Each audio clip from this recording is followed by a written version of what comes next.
Salut tout le monde, aujourd'hui nous passons à la représentation graphique sur Python grâce aux deux packages Matplotlib et Seaborn. Nous verrons dans ce contexte la courbe, le diagramme circulaire et le diagramme en bâton.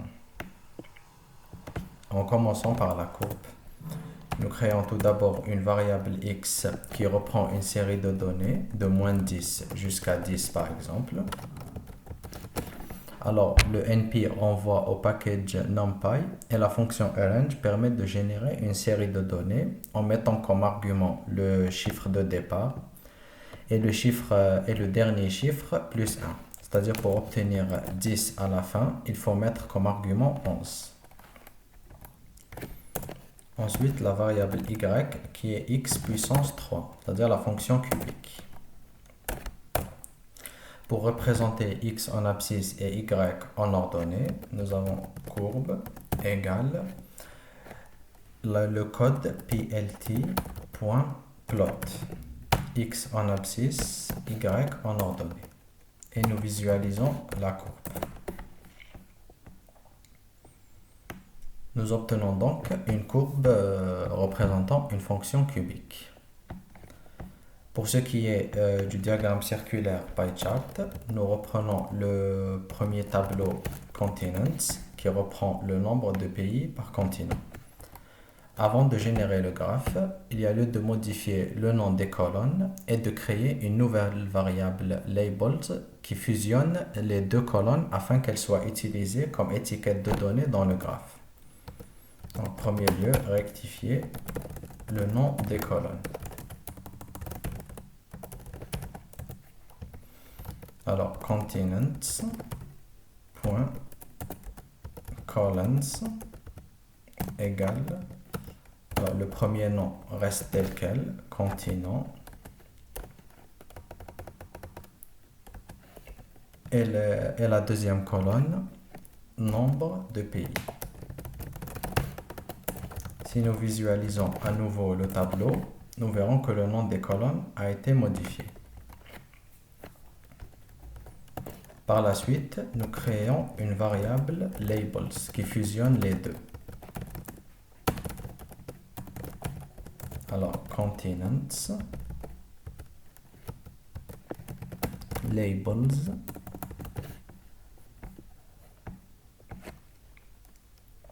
égale. Donc, la première colonne, c'est continents, plus un espace. Et enfin, nombre de pays.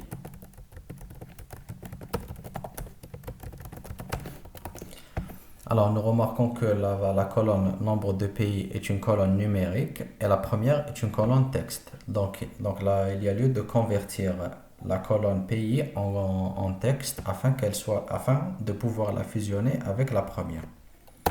Donc, as type str, donc as type string, c'est-à-dire que le logiciel la considère comme une colonne texte.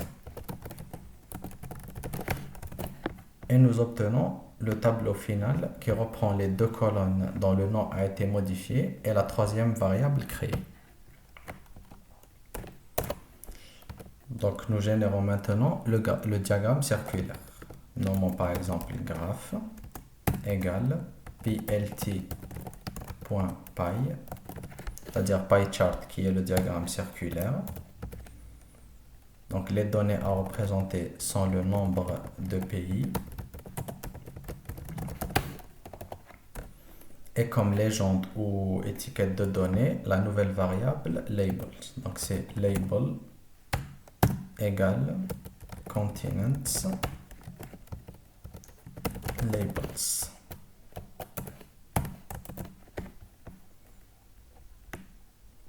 Et nous obtenons le diagramme circulaire avec chaque étiquette de données et sa signification. Nous passons maintenant au diagramme en bâton. Alors pour le diagramme en bâton, nous utilisons la même source de données. Toutefois, ce diagramme est généré grâce au package Seaborn. Donc le code à saisir, donc disons diagramme égale SNS pour le package Seaborn et bar plot.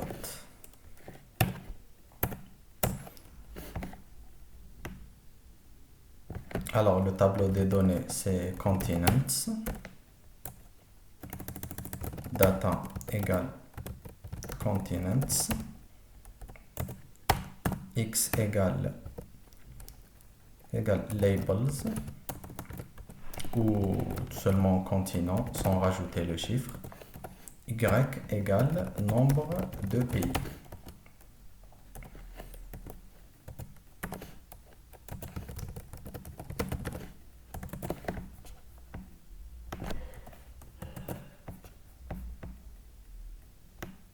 Et nous obtenons le diagramme en bâton en prenant les continents et le nombre de pays de chacun. Voici donc pour ce qui concerne la représentation graphique de la courbe, du diagramme circulaire et du diagramme en bâton. Dans la prochaine vidéo, nous verrons comment manipuler des fichiers Excel à partir de Python, c'est-à-dire modifier un fichier Excel en saisissant le code sur Python.